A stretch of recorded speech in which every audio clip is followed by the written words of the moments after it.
les fans du FC Barcelone, salut les fans du football, j'espère que vous allez bien aujourd'hui parce que moi je perds la forme. Le FC Barcelone s'incline sur le score de 3 buts à 2 à domicile à Montjuic. Pour un dernier match vraiment on a été décevant parce que oui c'était la dernière fois que l'on jouait sur ce stade de Montjuic. Il nous a aidé durant presque 2 ans, donc il fallait au moins qu'on termine sur de bonnes notes. Mais bon, Ter Stegen en a décidé autrement, mais il n'y a pas que lui qui est fautif durant ce match. Mais avant de continuer, j'aimerais que vous vous abonnez et que vous lâchez un pouce, ça fait toujours plaisir.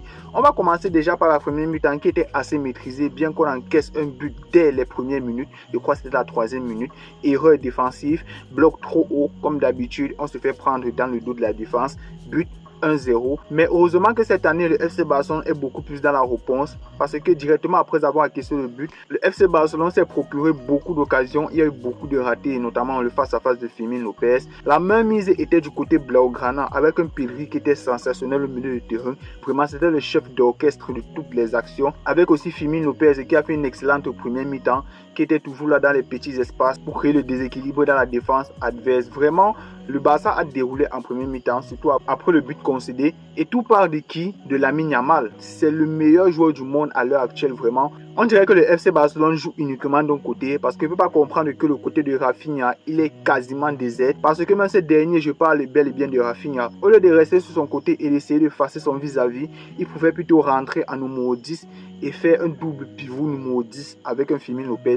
Donc vraiment, eux, ils se marchent sur les pieds en fait. Le bloc de Villarreal était assez compact. Et là, Rafinha, il a tellement fait de mauvais choix, les gars, aujourd'hui. Il a tellement fait de mauvais choix. Quand il fallait envoyer la passe en retrait, il voulait s'ancrer dans la surface. Quand il fallait s'ancrer dans la surface, il envoyait la passe en retrait. Vraiment, son match, je n'ai pas du tout aimé. C'est vrai, défensivement, il apporte beaucoup. Et ça, on ne peut pas lui enlever. Vous savez, Rafinha, il se donne toujours à 100% en ce qui concerne le registre défensif durant les matchs du FC Barcelone. Mais offensivement, je n'ai pas trouvé qu'il a apporté un plus à cette attaque. Gérard Martin, le pauvre, il était tout seul de son côté.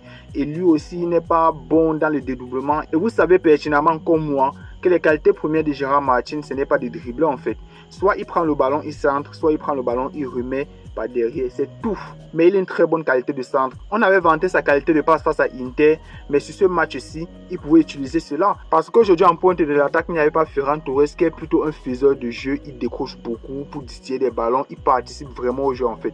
Et lui, il est très fort techniquement. Mais c'était Lewandowski en pointe de l'attaque et il a un très bon jeu de tête. On pouvait utiliser cela à notre avantage parce que dans les duels aériens, c'était lui qui dominait. Le centre de Eric Garcia sur sa tête qui a été détourné par le gardien, c'était des choses qu'on devait répéter au fur et à mesure durant ce match. Eric Garcia de son côté, lui, il a au moins essayé avec des centres. Mais Gérard Martin qui a une très bonne qualité de passe, je ne sais pas pourquoi lui n'a pas essayé ces centres-là.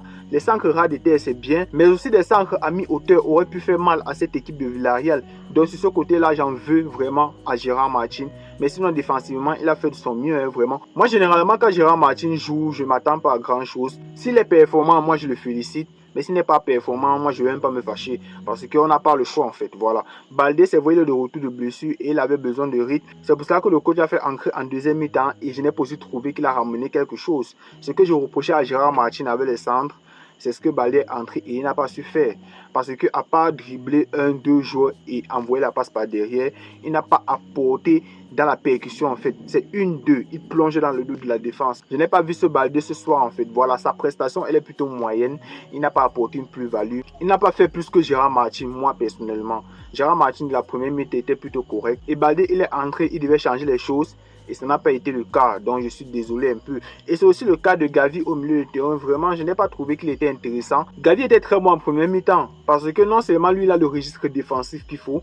Et pour ça, il doit avoir un joueur de ballon. Voilà, à côté de lui. Pedri, c'est un joueur de ballon. C'est celui-là qui est capable de casser les lignes, trouver les angles de passe. Vous voyez, donc lui, il a ce génie-là. Et Gavi, à côté de ce dernier, il ne va pas trop se casser la tête. Vous voyez un peu dans le sens que je suis en train de parler. Mais quand on a fait encore Frenkie de Jong, Gavi a eu moins d'impact au milieu de terrain. Ça, c'est un fait. Je ne sais pas si vous avez remarqué, les deux sont à caractère défensif. C'est vrai, Frenkie de Jong, il a la capacité de garder le ballon, mais ce n'est pas lui qui a la création en fait. Il n'a pas la capacité de se projeter par exemple le Pedri il n'a pas la capacité de création, il n'a pas la vision de Pedri. C'est pas pour dire qu'il est nul techniquement, hein, mais il est un peu en dessous de Pedri. Et cela a un peu bridé Gavi à côté, parce que moi je ne l'ai pas trouvé impactant. À part faire des contrôles passe en arrière, je n'ai pas trouvé sa plus-value, vous voyez un peu. Mais sinon les satisfactions du match sont Fermin Lopez qui a fait une excellente première mi-temps. Même en deuxième mi-temps, vous avez vu l'importance de Fermin Lopez. Qu'elle avait la sortie de Pedri, il est un peu plus descendu en bas du terrain pour ressortir les ballons. Je ne sais pas si vous avez remarqué en deuxième mi-temps, Fermin Lopez était beaucoup plus bas. Et tout cela s'est manifesté pourquoi? Parce que Pedri est sorti. Pedri vraiment c'est le cœur de cette équipe les gars. On ne peut rien y faire. On va partir un peu sur le Golden Boy, le meilleur joueur du monde, le Ballon d'Or, si Dieu le permet cette année. Lamine Yamal, il a encore refait sa spéciale aujourd'hui. Crochet sur son vis-à-vis, double crochet sur le deuxième défenseur, enroulé à l'angle du poteau, but, célébration à la Messi. Vraiment ce joueur, il est fantastique. Je n'ai même plus besoin de parler, je n'ai même plus besoin de raconter. Vous connaissez déjà tous qui est Lamine Yamal. C'est le meilleur joueur du monde les gars. Incroyable sa première mi-temps, une fois de plus. Il aurait pu marquer encore un but sensationnel. Ça ressemblait un peu à la barre qu'il avait mis face à Inter de Milan. Aujourd'hui, il nous a encore régalé. En deuxième mi-temps, il était un peu beaucoup plus bridé. Pourquoi? À cause de la sortie de Pedri. Mais sinon, aujourd'hui, Lamine Yamal, prestation XXL. Rien à dire, 10 sur 10. Et d'ailleurs, il a été élu homme du match. Et c'est de très bon augure pour la suite, les gars. Continuez la propagande de Ballon d'Or. Parce que ce que Lamine Yamal est en train de faire là, c'est du grand délire. Parce que si ce mec-là, il a enfin la finition qu'il faut, je vous assure que vous allez trembler. Je vous assure que vous n'allez jamais, mais jamais le rattraper dans une quelconque course au Ballon d'Or en fait. Parce que c'est seulement ça qui lui manque, la finition. C'est uniquement ça. Donc aujourd'hui, masterclass de Lamine Yamal. On va parler un peu de la charnière centrale et j'ai un petit problème. Inigo Martinez et Pau Cubarsí, ça commence déjà à fatiguer. Ils ont déjà des égarements défensifs, des erreurs, le mauvais placement, et notamment sur le premier but de Villarreal, c'est un mauvais placement sur la ligne du hors-jeu de Pau Cubarsí. Donc vraiment ça se fait à ressentir et j'aimerais vraiment des défenseurs pour le mercato. J'aimerais des défenseurs les gars, un ou deux défenseurs, ou à la rigueur un défenseur pour les faire souffler. Je ne sais même pas pourquoi on n'a pas fait entrer Christensen aujourd'hui. Il aurait pu apporter sa pierre à l'édifice. Peut-être que s'il était entré, on n'aurait pas perdu ce match en fait. Voilà, donc la défense commence à fatiguer. Ils n'ont pas fait un très bon match aujourd'hui, surtout Cubarsí. Mais bon, on est champion les gars, je ne vais pas trop en tenir rigueur. Mais sinon, attention, on encaisse beaucoup. Et la saison prochaine, il y a des équipes qui vont encore revenir plus méchantes qu'elles ne l'étaient déjà cette saison. Il y a des équipes qui n'étaient pas bonnes la saison passée en Champions League. Je parle là d'un City, d'un Real Madrid qui va revenir revanchard. Et vous savez, des contre-attaques comme ça se paye cash. Et on va aussi parler un peu de Ter Stegen. Ter Stegen qui est revenu. Et moi, je vous dis et je répète chaque jour ici, on ne peut pas gagner un titre la saison prochaine si Ter Stegen est au club et si Ronald Araujo est au club. Les deux chats noirs là, ils doivent disparaître loin du club. Ça, c'est une petite parenthèse. Ces deux là, c'est plus possible. Regardez les photos, regardez. Regardez. Je vais mettre ceci à l'angle, je ne sais pas où ici ou ici. Regardez ce qu'il fait. Regardez ses postures. Il arrête le ballon, il ferme les yeux. Il ferme les yeux. Carrément, il était choqué. Il sort sur son vis-à-vis. Au lieu de faire tout son possible pour arrêter le ballon, il tend les mains, il ferme les yeux.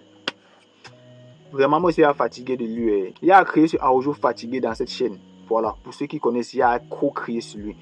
Ter Stegen va encore venir à rajouter son grain de sel. Je suis fatigué. Voilà.